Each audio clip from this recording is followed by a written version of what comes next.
bâton d'Aaron et le pot de main. Et je ne sais pas si vous allez vous rappeler, je pense que c'est dans l'évangile de Jean, on va juste parler de cela, parce que Dieu nous laisse toujours des traces. Dieu nous laisse toujours des références, on va dire, pour confirmer qui il est. Vous savez, l'arche de l'Alliance était fait, le couvercle, on appelait ça le propitiatoire. Il y avait 2 anges à chaque extrémité du propitiatoire. Les 2 anges se faisaient face. Et les 2 anges regardaient à terre, vers le bas. Parce que la présence de Dieu s'est manifestée entre eux. Et les anges ne regardaient pas ou ne croyaient pas Dieu. Les anges n'ont pas vu Dieu jusqu'à ce que Dieu se fasse chair. Et là, les gens se disent, mais attends, ils étaient au ciel avec Dieu, ils ne le voyaient pas? Non, ils n'ont jamais regardé Dieu. Les anges ne regardent pas Dieu. Le livre d'Ésaïe nous donne un des premiers... D'abord, la façon que le tabernacle est fait nous donne la première indication. Le livre d'Ésaïe, chapitre 6, nous donne une autre indication. L'année de la mort du roi Osias, Ésaïe a vu le Seigneur assis sur le trône, haut et élevé, et il y avait des chérubins. Et ils avaient combien d'ailes? 6 ailes. Est-ce qu'il y a quelqu'un qui l'a trouvé? 6 ailes. Des séraphins. Des séraphins se tenaient au-dessus de lui. Ah oui. Ils avaient chacun 6 ailes. 6 ailes. Et 2 dont ils se couvraient la face. 2 dont ils se couvraient la face. Dans la présence de Dieu, ils font ça. Waouh! Mais regardez, 1 Timothée 3,16.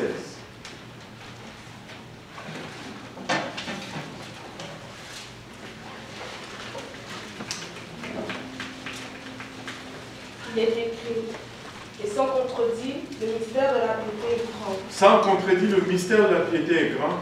Dieu a été manifesté en chair. Dieu a été manifesté en chair. Justifié par l'Esprit. Justifié par l'Esprit. Vu des anges. Vu des anges. Oh! Vu des anges. Tout cet homme qui était au ciel avec eux, ce maintenant, vu des anges. Et là, vous comprenez maintenant la célébration qu'il y avait à ces jours-là, dans cette nuit-là, à Bethléem. Lorsque les anges ont vu, pour la première fois, ils ont dû poser le regard sur leur Créateur.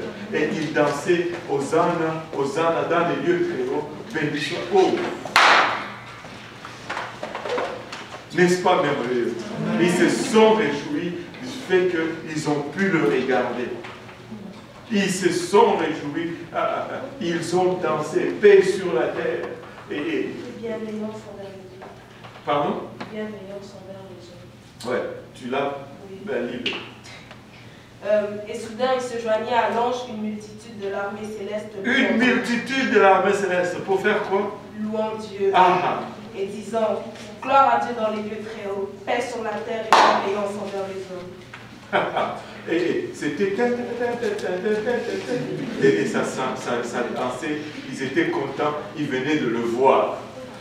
Ils ont attendu des siècles et finalement, ils l'ont vu. Ça c'est où? Luc 2, 13. Waouh! Extraordinaire. Maintenant, regardez un peu ceci. Et je l'ai appris il n'y a pas longtemps. Jésus meurt. Là, on l'amène dans la tombe. Il est enseveli. Et là, quand il est ressuscité, les disciples, plutôt les femmes, sont premiers à arriver à la tombe. Quand Marie entre, qu'est-ce qu'elle voit?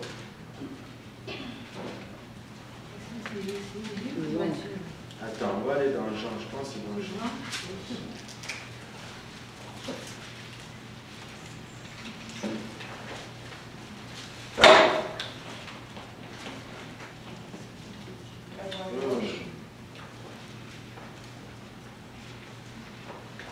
Jean chapitre 20.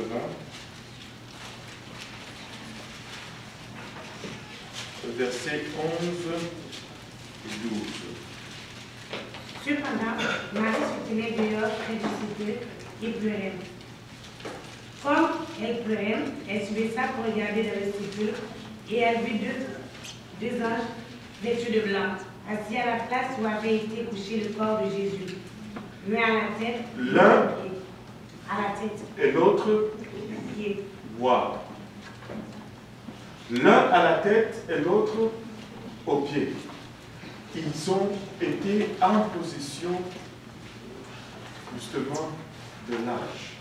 Si Jésus était couché sur sa pierre, sur son lit, je ne sais pas comment on appelle ça, lit de mort, et que tu vois là-dedans un ange à sa tête, un ange aux pieds, ça fait un ange aux deux extrémités, comme l'arche était faite.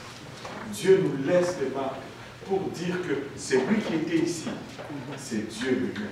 Comme la présence de Dieu s'est manifestée entre les deux anges, ils sont venus et ils se sont mis aux deux extrémités. Parce que c'est lui qui était au milieu, était Jéhovah lui-même. Dieu manifesté dans la chair. La Bible nous laisse toujours des indices comme ça. Mais là, on s'est un peu éloigné et je n'ai pas de temps.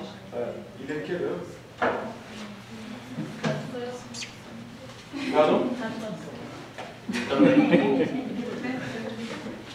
8h23. Ok. Ok. 8h17. Ok. So, d'accord sur... Ok, 8h17. Ok. On est là. Ok, c'est bon. Juste, maintenant, je peux prendre ça comme référence. Je me dis que lorsqu'il est 17h moins le quart, il sera 21h. Amen. Si ça va à la bonne vitesse, en fait. On espère. Maintenant, l'arche, plutôt, le lieu très saint représente le Saint-Esprit. Le lieu très saint représente vraiment, dans notre marche avec Dieu, le Saint-Esprit. Et on peut voir que si, pour s'approcher de Dieu, on commence par la repentance, le baptême d'eau et le baptême du Saint-Esprit. Mais nous avons sauté une chambre, le lieu saint. Et maintenant, nous allons reculer, nous allons juste faire un pas, et nous allons revenir dans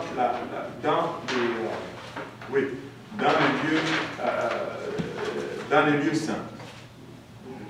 Une question? Ou c'est juste une position?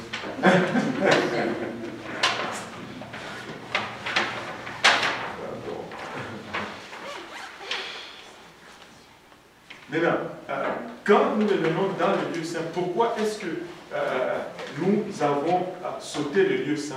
Parce que le lieu saint, vraiment, c'est la place de l'adoration.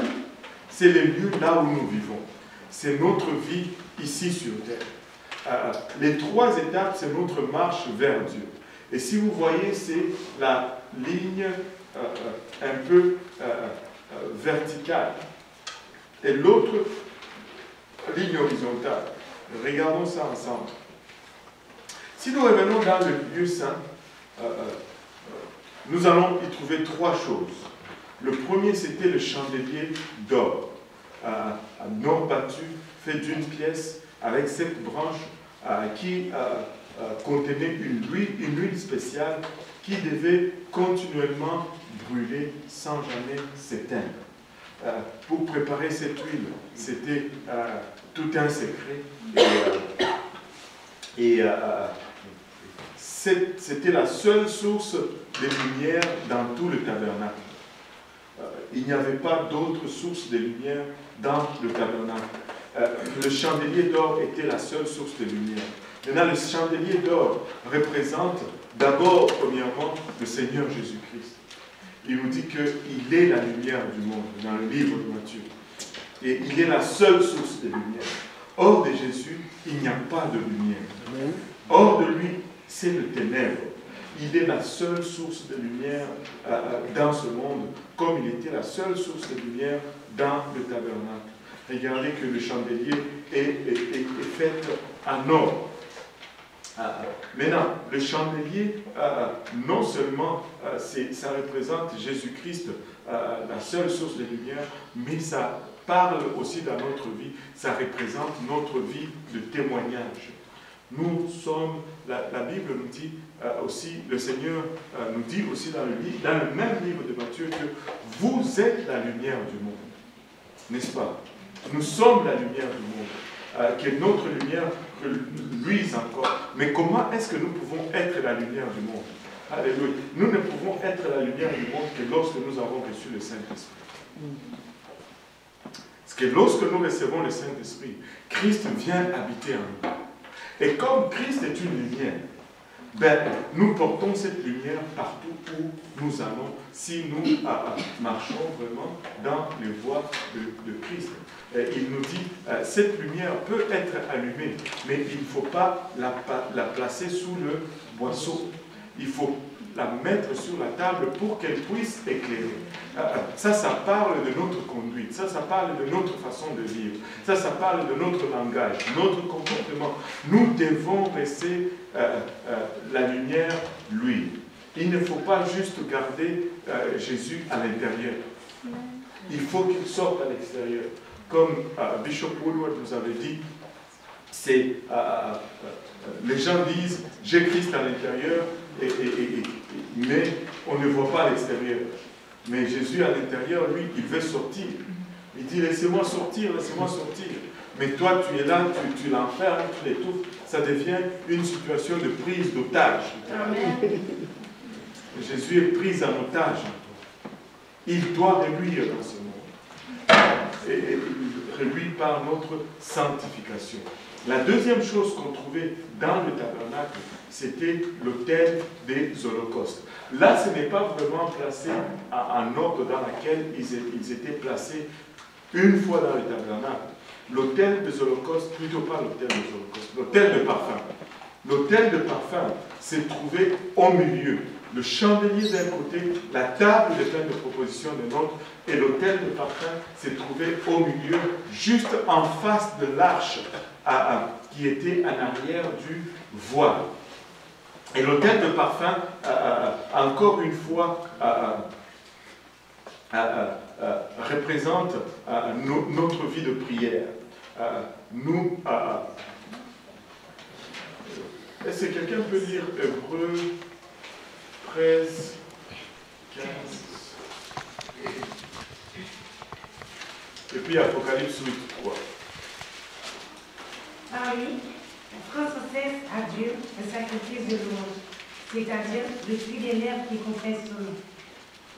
Wow, le sacrifice de louange, c'est-à-dire le fruit des lèvres qui confessent son nom. Regardons maintenant Apocalypse 8, 3.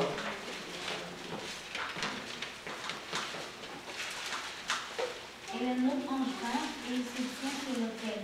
Ayant un accessoire d'or, lui donna beaucoup de parfums, afin qu'il les offrit avec les prières de tous les saints sur l'autel d'or qui est devant le trône. Avec les prières de tous les saints sur l'autel d'or qui est devant le trône.